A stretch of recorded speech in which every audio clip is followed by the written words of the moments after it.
बोली श्री राधा वल्लभ सरकार की जय। सद्गुरुदेव भगवान की जय।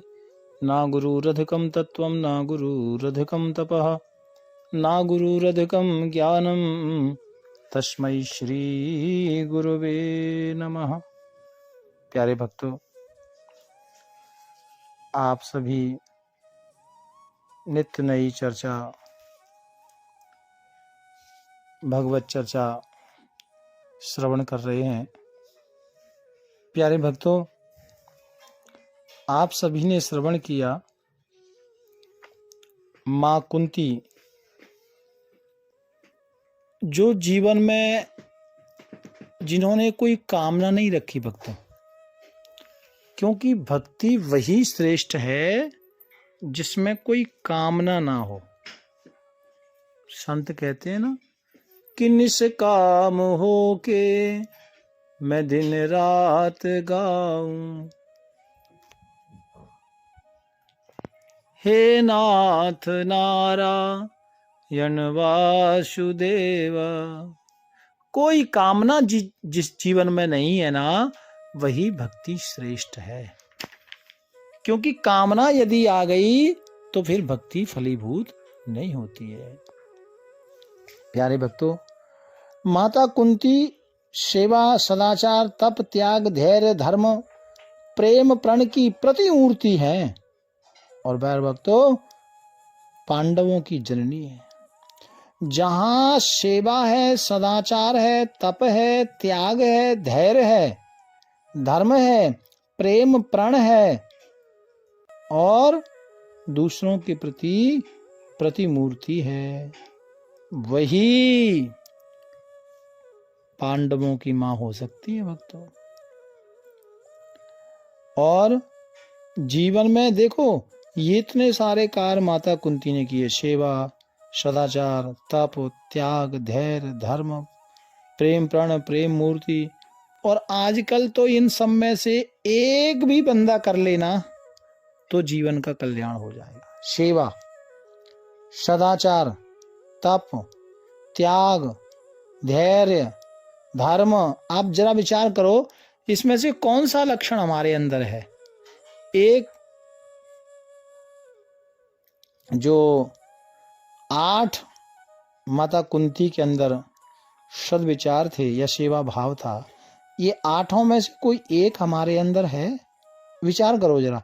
और यदि इन 8 में से एक भी कोई हमारे पास है ना, तो भगवत कृपा पाने के लिए या भगवान से मिलने के लिए फिर परेशान नहीं होना पड़ेगा। प्यारे भक्तों, और देखिए, वसुदेव जी की सगी बहन भी हैं और श्री कृष्ण की बुआ हैं। महाराज सूरसेन की लाडली बेटी तथा कुंती भोज की दत्तक पुत्री। कुंती भोज राजा की बेटी थी ना, इसलिए इनका नाम कुंती पड़ा। ये कुंती भोज नाम के राजा थे, उनकी बेटी है, इसलिए कुंती नाम हुआ इनका। इसी नाम से आप श्री को ख्याति मिली, सिद्धि नामक देवी के अंश से उत्पन्न हुई थी। प्यारे भक्तों, और ये बाल्यावस्था से ही बड़ी भगवत भक्त थी। बाल्यावस्था में ही महर्षि दुर्वासा ऋषि की कृपा से इनको अनेक सिद्धियां प्राप्त हो गई थी। ये किसी को भी वशीकरण करने वाली विद्याएं इनको प्राप्त कराई थी दुर्वासा ऋषि ने। और ये जब छोटी थी ना, तब दुर्वासा ऋषि आए थे और सेवा की। मां कुंती ने तो प्रसन्न होकर कहा, बेटी जब जाने लगे तो कहा, ये मंत्र देता हूं और इस मंत्र को जपने से संसार तो क्या, सारे देवताओं को भी तू बस में कर लेगी। ऐसा मंत्र दिया दुर्वासा ऋषि ने। और वो माता कुंती ने यूं ही कि चलो गुरुदेव ने, संत ने दिया है, तो मंत्र को जपा और वो मंत्र को जप लिया, सिद्ध कर लिया। लेकिन आपको पता है, क्योंकि बाल्यावस्था थी ना, तो कई बार बच्चे शंका कर लेते हैं, क्या ऐसा होगा या ऐसा होता है। और बच्चों की तो क्या, बड़े लोग भी कर लेते हैं, अरे पता नहीं गुरुजी ने बता दिया है। अब ये उपाय तो सुना है, कितने बार किया है, हम तो करते ही रहते हैं, तो क्या इससे होगा? कई बार मन में शंका होती है ना।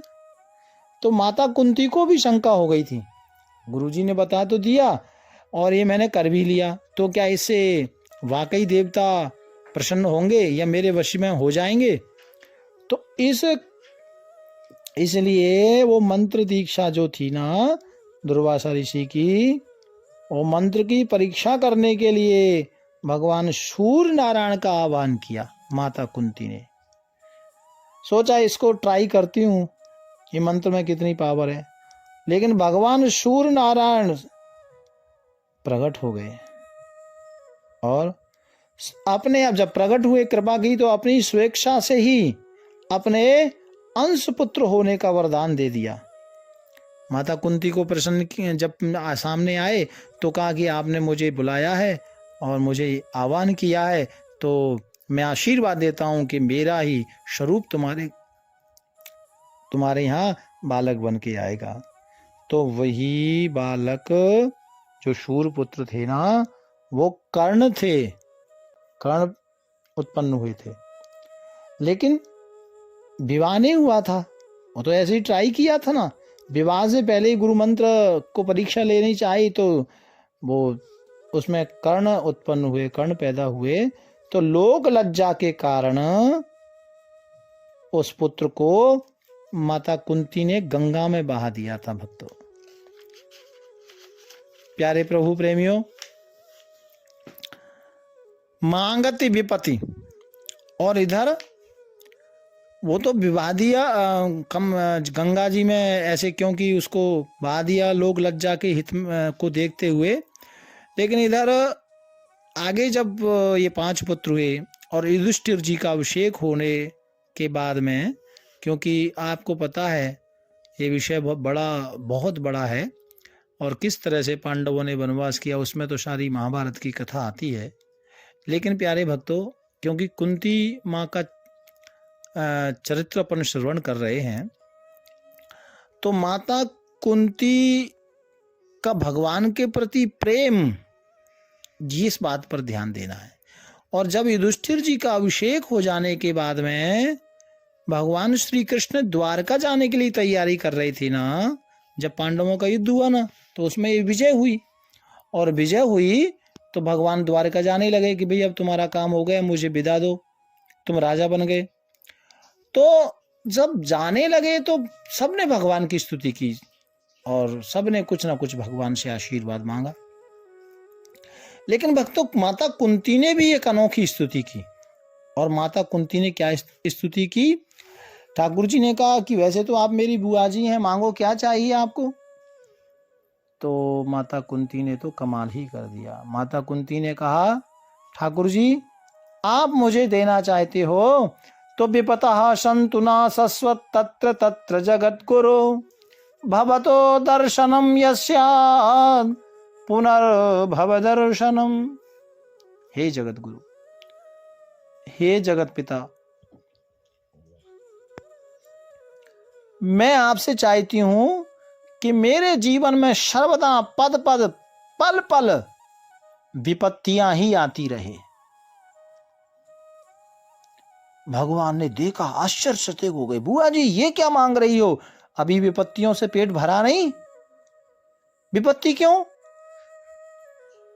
तो माता कुंती ने बड़े भाव से कहा, प्रभु क्योंकि विपत्तियों में निश्चित ही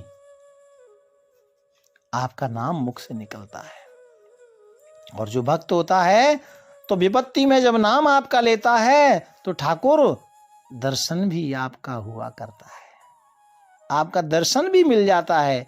इसलिए दुख दो, क्योंकि आपका नाम भी आए और आपका दर्शन भी मुझे मिले, और फिर जन्म मृत्यु के चक्कर में मुझे नहीं आना पड़ेगा। प्यारे भक्तों, कवि साहब फरमाते हैं कि सुख के माथे सिल परो राम ही देत भुलाए, बलिहारी बा दुख की जो पल पल नाम रटाए।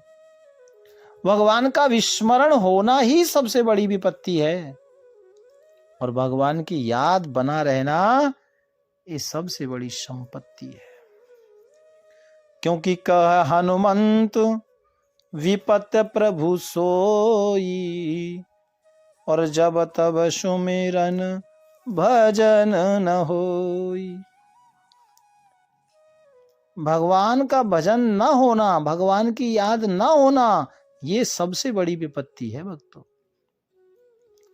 साहानिनस्त महच्छिद्रम तद्दिम दुःखम महत्ततम, यदा पुंसो हरेर्नाम विस्मरणम किल जायते। भक्ति का मतलब है रसायन, अर्थ यानी जो मनुष्य को जब भगवान नाम का विस्मरण हो जाता है तो उसके लिए वो सबसे बड़ा तत्व है। और जब भगवान नाम का जब विस्मरण हो जाता है, स्मरण होता है तो सबसे बड़ा सुख है, और विस्मरण हो जाता है तो उसके लिए ये सबसे बड़ी हानि है प्यारे भक्तों। और ये सबसे बड़ा दोष भी है और सबसे बड़ा दुख भी है। इसलिए दुख आता है तो वो भी भगवत कृपा है। खाली देखो सुख में तो लोग भगवान को भूल जाते हैं। आप विचार करना, लोग दुख में ही भगवान को याद करते हैं। इसलिए माता कुंती ने कहा कि दुख में सुमिरन सब करे, सुख में कर ही न कोई। जो सुख में सुमिरन करे, दुख काहे को होय। हरेर नामा हरेर नामैव केवलम, कलौ नास्तेय नास्तेय नास्तेय हरिरन्यनम। कलिकाल में भगवान का नाम ही तो है, और जिसने नाम का सहारा लिया है भक्तों, बाबा लिखते हैं कलयुग केवल नाम आधारा, सुमिर सुमिर नर उतरहि पारा। कैसे? क्योंकि भाव कुभाव अलख आलस हूँ, और नाम जपत मंगल दिस दस हूँ। कैसे भी भगवान का नाम, यही सार है। प्यार से बोलो राधे राधे।